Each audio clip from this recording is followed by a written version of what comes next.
tardes, muchas gracias a los colegas y al comité organizador. Esta es la conferencia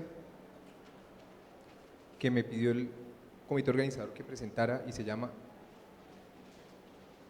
Consideraciones especiales en la crisis asmática y embarazo. Declaro que no tengo ningún conflicto de interés y empecemos con los principios básicos, los conceptos fundamentales. Recordemos que en la paciente gestante debemos tener presiones arteriales de oxígeno mayores a las pacientes no gestantes. Este es un dato sumamente importante. El shunt, el área no ventilada perfundida del espacio muerto, el área perfundida no perfundida ventilada, perdón,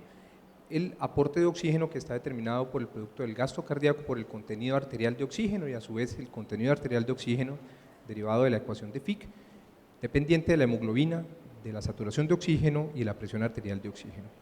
El concepto de consumo de oxígeno, que en la paciente crítica depende del aporte de oxígeno, y el concepto de aporte crítico, que es el punto a partir del cual el aporte de oxígeno es tan bajo a los tejidos que el consumo de oxígeno también empieza a disminuir y este es el punto a partir del cual aparece la hipoxia tisular. Las causas de lesión y falla respiratoria aguda durante el embarazo, dentro de los cuales está nuestro tema a tratar el asma, que es un ejemplo de falla hipercápnica, hipoxémica o falla mixta. Y estas son las consideraciones especiales que yo arbitrariamente hice, pues es mi charla, las hice yo claramente. Y son los temas y las consideraciones que a mí me hubiera gustado pues, que me dieran. Primero, las que tienen que ver con el estatus asmático y el asma casi fetal y el requerimiento de UCI, de ventilación mecánica. Los aspectos que tienen que ver con la terapia farmacológica propia de la UCI y su seguridad durante el embarazo, y de lo que tiene que ver con la terapia farmacológica propia de la crisis asmática y su seguridad durante el embarazo, las estrategias de vigilancia fetal y las evidencias actuales sobre los desenlaces adversos materno-perinatales, en presencia de crisis asmática o exacerbación asmática. Recordemos que el asma puede complicar hasta el 10% de los embarazos, la regla de los tercios, un tercio mejora, un tercio empeora, un tercio no pasa nada, y en esta tercera parte de pacientes en las cuales hay empeoramiento de la enfermedad durante el embarazo, el riesgo de cursar hacia el síndrome asmático crítico, que es o el estatus asmático, el asma refractaria al tratamiento o el asma casi fatal, es decir, el requerimiento de cuidado intensivo y de ventilación mecánica. Recordemos, y esto es sumamente importante, esta diapositiva en mi concepto, que de acuerdo a la clasificación de la severidad de las crisis, tenemos leves, moderadas, severas y la falla ventilatoria, y es sumamente importante estos aspectos. En moderada tenemos una presión arterial de oxígeno alrededor de 60 y eso en paciente embarazada es una falla respiratoria, porque la paciente embarazada requiere presiones arteriales de oxígeno por encima de 70 a 75 milímetros de mercurio y saturaciones por encima del 95% para considerar que está normoxémica. Es decir, que para lo que en una paciente no embarazada, una paciente no gestante, consideraríamos una crisis moderada, probablemente en una paciente embarazada ya estamos hablando de una insuficiencia respiratoria y muy probablemente una inminencia de falla ventilatoria, es decir, una crisis asmática casi fatal y un claro requerimiento de ingreso y manejo en la unidad de cuidados intensivos, que es otro aspecto muy importante de esta diapositiva. Entrando en esa primera consideración, el manejo ventilatorio es de dos tipos, el no invasivo y la ventilación invasiva, posterior a la intubación orotraqueal. La ventilación no invasiva es la aplicación de una presión positiva en la vía aérea de manera intermitente y coordinado durante el ciclo, aplicando una presión inspiratoria y una presión expiratoria de manera diferencial durante el ciclo respiratorio que permite una mayor sincronía con el paciente y eventualmente es una terapia de rescate que se ha probado con éxito en episodios de falla hipoxémica aguda, en la cual se espera una rápida recuperación de la falla, por ejemplo en el edema pulmonar cardiogénico, y que ha mostrado su mayor eficacia en la literatura y de acuerdo a las evidencias en el manejo de la falla hipercápnica y de la falla mixta. Por ejemplo, el EPOC es el ejemplo más importante para la ventilación no invasiva y el asma también tiene suficientes estudios que soportan su manejo y es la razón por la cual se considera de primera línea también en las pacientes con insuficiencia respiratoria que cursan con asma bronquial durante el embarazo. Las condiciones que se deben cumplir para aplicar la ventilación no invasiva es la conciencia de la paciente que colabore con la aplicación de la máscara, la estabilidad hemodinámica, la paciente inestable es una contraindicación. sin evidencia de arritmias ni de isquemia miocárdica, sin sangrado gastrointestinal, sin evidencia de secreciones excesivas, con la cara y ausencia de trauma facial para permitir una adecuada aplicación de la interfase y una función y anatomía de la vía aérea superior íntegras. En la paciente embarazada se considera una estrategia para prevenir y retrasar la intubación, como lo es en el contexto de otras condiciones como el SDRA, por ejemplo, y el edema pulmonar cardiogénico. Y es una estrategia para aumentar el aporte de oxígeno y precisamente el aporte de oxígeno fetal para prevenir la hipoxia fetal. Y requiere como condición tanto la monitorización materna estricta continua en la unidad de cuidado intensivo como la monitorización fetal continua de manera, valga la redundancia, permanente a expensas de la monitoría sin estrés permanente y de los perfiles biofísicos. Ya vamos a hablar un poquito más de eso y claramente pues tratándose de un feto viable. En el feto no viable pues no es una condición que se deba cumplir. Hay que tener claro que cuando se cumplen esas condiciones que llamamos de falla respiratoria, las presiones arteriales de oxígeno bajas por debajo de 60, las presiones de CO2 por encima de 55, el uso excesivo de los signos, de los músculos accesorios de la respiración y los signos de agotamiento de la mecánica ventilatoria, la alteración del estado de conciencia, la inestabilidad hemodinámica y adicionalmente unas indicaciones generalmente aceptadas o consensuadas como son la apnea, la obstrucción de la vía aérea superior, la incapacidad para protegerla, el deterioro que ya lo habíamos mencionado, el estado de conciencia, son indicaciones per se para ir a la ventilación mecánica invasiva. Son contraindicaciones para la no invasiva y esto es muy importante porque en la dinámica de estas pacientes a veces entramos o valoramos pacientes con claras contraindicaciones de ventilación no invasiva y al ser una terapia que se está utilizando tan liberalmente actualmente, incurrimos en errores técnicos que posteriormente pueden aumentar la morbilidad y mortalidad para estas pacientes paradójicamente, y es la razón por la cual si ustedes leen algunos reportes de casos, encuentran que no es de primera elección la ventilación no invasiva en la paciente con crisis asmática durante el embarazo. La razón es que probablemente se trata de pacientes mal seleccionadas en estos reportes de casos. Igualmente, los criterios fetales para ventilar de manera invasiva, todo lo que tiene que ver con el mal aporte de oxígeno o bajo aporte de oxígeno a los tejidos, que incluye la unidad fetoplacentaria y son los signos compatibles con hipoxia fetal en la frecuencia cardíaca, que implican una serie de principios generalmente aceptados también y que son importantísimos de mencionar. Primero, nunca desembarazar, siempre corregir la hipoxemia. Se debe estabilizar hemodinámicamente y ventilatoriamente la paciente y nunca correr a desembarazar la paciente porque realmente, en efecto, la resucitación y la corrección de la falla respiratoria es habitualmente el manejo y la corrección de la hipoxia fetal. Entonces, también hay que hacer consideraciones muy breves sobre el tema de la intubación orotraqueal, acordarnos que se trata de un estómago lleno por definición y hay que aplicar ciertas estrategias como las secuencias de intubación rápida, a expensas de preservar los reflejos de la vía aérea superior, la maniobra de Selig habitualmente utilizada por los anestesiólogos y evitar las presiones positivas con exceso de ventilación con ambú, es una contraindicación para ventilar con ambú. Recordar la estrechez de la vía aérea superior, de la luz de la vía aérea superior, preferir tubos un poco menos gruesos y evitar el tiempo de hipoxia con el uso de fracciones inspiratorias, como les digo, preferiblemente no con ambú, pero sí con preoxigenaciones por encima de los 5 minutos. Igualmente, evitar la hiperventilación, puesto que la disminución del CO2, la hipocapnia, también es una causa de hipoperfusión uterina. Y aplicar los mismos principios de ventilación protectiva del pulmón en los parámetros ventilatorios iniciales post-intubación inmediata. Fracciones inspiratorias de oxígeno lo menores posible, volúmenes corrientes lo menores posible para generar las menores presiones posibles en la vía aérea terminal, es decir, presiones de plato por debajo de 35 milímetros de mercurio y, como les decía, volúmenes corrientes idealmente entre 6 y 8 mililitros por kilogramo del peso ideal. Siempre acuérdense del concepto de peso ideal en cuidado intensivo, es importantísimo. Si no, se va a hiperventilar la paciente muchísimas veces. Y principios o estrategias generales que hay que tener en cuenta. Primero, la ventilación con volúmenes corrientes bajos y el concepto de hipercapnia permisible. La seguridad no está demostrada en el embarazo. Ustedes leerán diferentes reportes de casos en los cuales se ha hecho, pero no es una práctica consensuada. Por eso ustedes encontrarán en la mayoría de las guías que los volúmenes corrientes que se deben aplicar a la paciente embarazada con crisis asmáticas pueden ser hasta de 10 y 12 mililitros por kilogramo de peso ideal en términos de seguridad. Lo que pasa es que la paciente que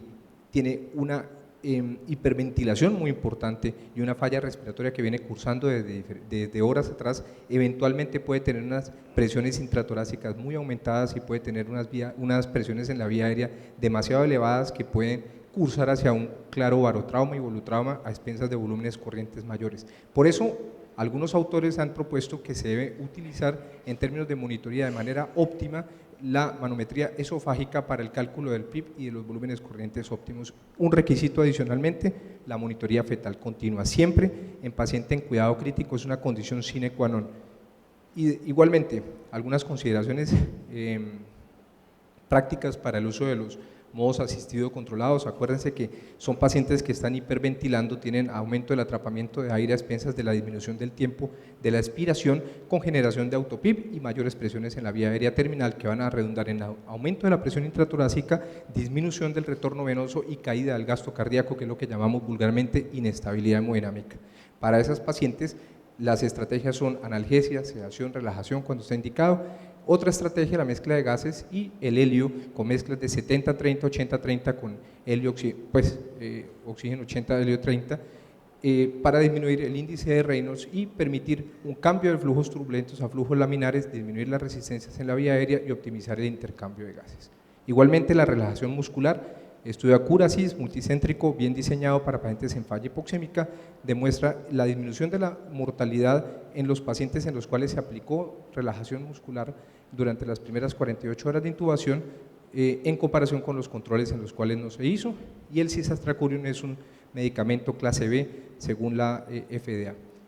Igualmente, para las pacientes que no pueden eliminar el CO2 adecuadamente por la razón que estábamos diciendo y no son suficientes las estrategias de alargamiento del tiempo expiratorio, las membranas y dispositivos eliminadores de CO2, y no hablar de ECMO en falla respiratoria, en falla hipoxémica e hipercápnica refractaria es no ir a una conferencia donde le hablen a uno de ventilación mecánica. Y hay suficientes estudios que muestran desde la pandemia de H1N1 en pacientes embarazadas el beneficio del ECMO más las estrategias protectoras del pulmón para el manejo de la falla refractaria. El segundo aspecto es la seguridad durante el embarazo de la terapia farmacológica propia de UCI, y no voy a alargar mucho. Solamente en algunos estudios se encontró en opioides un aumento de ciertos defectos mayores como corazón, espina bífida y gastrosquisis, y con las benzodiazepinas una posible asociación con atresia intestinal. Por esta razón sigue prefiriéndose evitar estos medicamentos. Y acuérdense que el propofol también está descrito como un mecanismo broncodilatador, por lo cual en pacientes embarazadas puede ser una muy buena alternativa. Igual todo esto, la dexmedetomidina es otra muy buena alternativa. Acuérdense que todas estas son cosas que nos toca aplicar de acuerdo a la disponibilidad de los recursos y el sitio pues donde estamos. Y acuérdense, esto es muy importante, esta diapositiva. La sensibilidad de las arterias uterinas a los vasopresores disminuye en condiciones de hipoxia. No se preocupen por los vasopresores en la paciente crítica embarazada. El tercer aspecto, lo que tiene que ver con la seguridad farmacológica de los medicamentos propios del asma. Acuérdense que la piedra angular del manejo de las crisis asmáticas y de la prevención de la exacerbación del asma aguda siguen siendo los corticoides inhalados o sistémicos y los broncodilatadores. Y todos estos medicamentos se consideran de clase B y clase C, y el montelukast puede ser eventualmente útil en los pacientes con el componente alérgico. El cuarto aspecto, la vigilancia fetal. Acuérdense solamente dos conceptos muy importantes: el P50 para la presión de oxígeno que necesitamos para saturar el 50% de la hemoglobina, y el desplazamiento de la curva hacia la derecha, que significa que la afinidad por la hemoglobina disminuye. Acuérdense que el aumento del CO2, la hipercapnia, y precisamente es la razón por la cual la hipercapnia no puede ser permisible en el embarazo, desplaza la curva hacia la derecha y se relaciona con hipoxia tisular fetal. Entonces, ¿qué vamos a vigilar? Precisamente el curso de la hipoxemia a través de los mecanismos de compensación hasta que el feto ya no puede compensar a expensas de sus mecanismos hemodinámicos y entra en asfixia. ¿Cómo hacemos eso? Acordémonos de unos cambios adaptativos que son muy importantes de tener en cuenta cuando vamos a hablar de monitoría fetal. primero retarda su crecimiento, hay cambios en el comportamiento fetal, en los episodios de movimientos y cambios hemodinámicos. Y acuérdense que la frecuencia cardíaca, que es uno de los principales determinantes precisamente de la ecuación de Fick, y del gasto cardíaco, que es el producto del índice sistólico por la frecuencia cardíaca,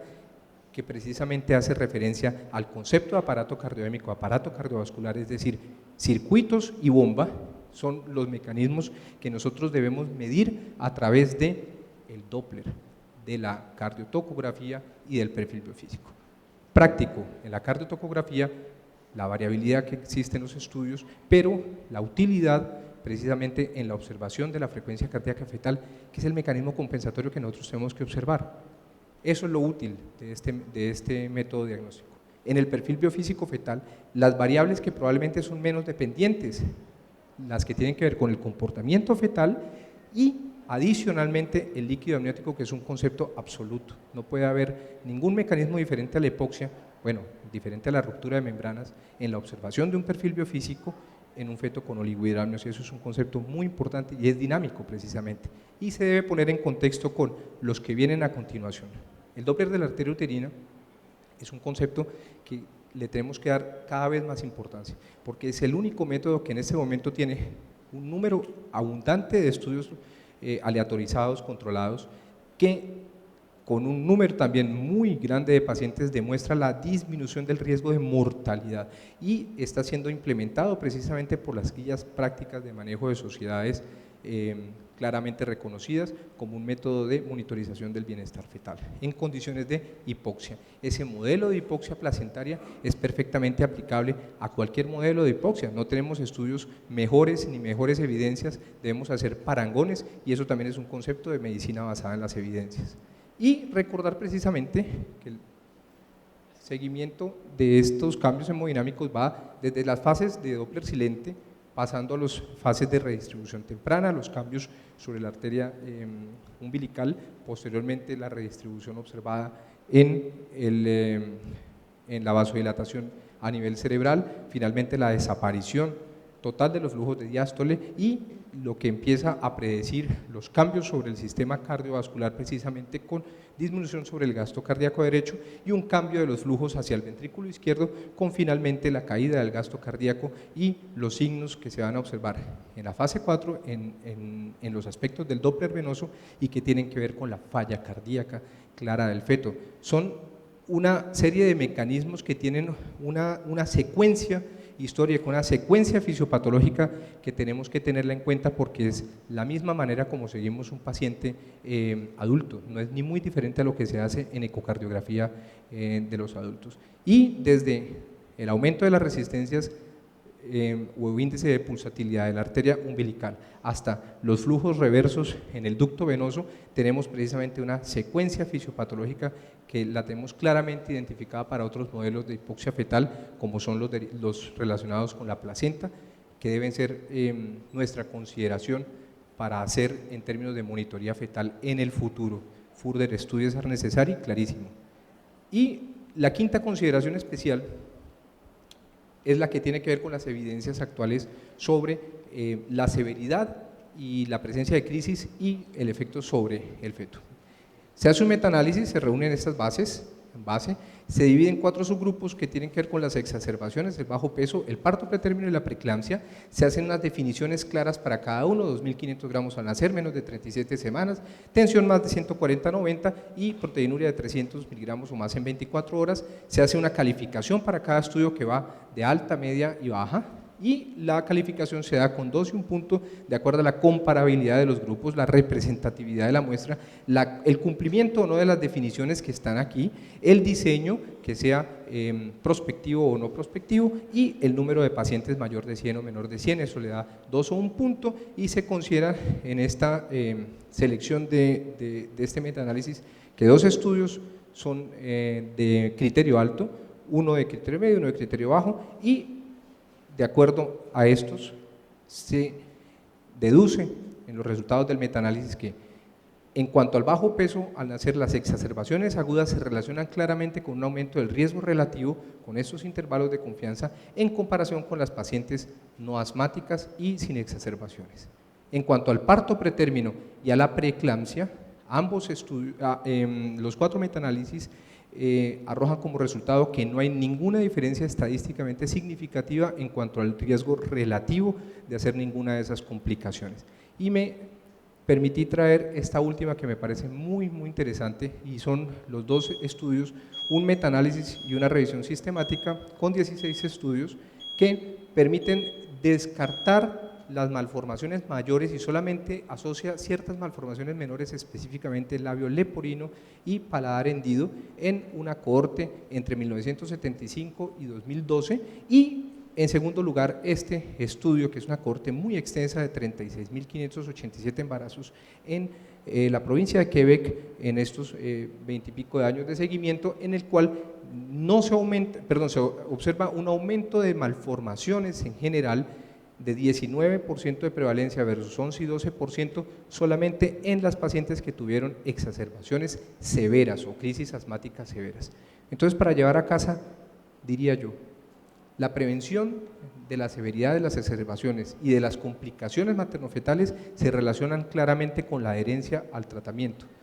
Segundo, que la vigilancia estricta de los criterios de severidad es sumamente importante para predecir qué paciente se debe ir tempranamente a la unidad de cuidados intensivos y evitar el término asma casi letal. Finalmente, tercero, que la terapia farmacológica de la unidad de cuidado intensivo es segura durante el embarazo y que no debemos preocuparnos por los vasopresores durante el embarazo, sobre todo, es importantísimo ese concepto. Que la terapia farmacológica específica para crisis y las piedras angulares del mismo, es decir, los corticoides y los broncodilatadores, no se asocian a ningún efecto perinatal adverso, y finalmente que las estrategias de vigilancia fetal deben ser múltiples, dinámicas, continuas y frecuentes en el tiempo que el grupo de trabajo así lo requiera y considere, y que deberíamos aplicar ese concepto que existe para cuidado intensivo en condiciones como por ejemplo la monitoría del paciente neurocrítico, y es la monitoría multimodal. Yo pienso que deberíamos acuñar ese término de monitoría multimodal fetal, y es la aplicación de todas las herramientas y estrategias que tenemos de monitoría del feto y del bienestar fetal en la paciente crítica en la unidad de cuidados intensivos. Muchas gracias.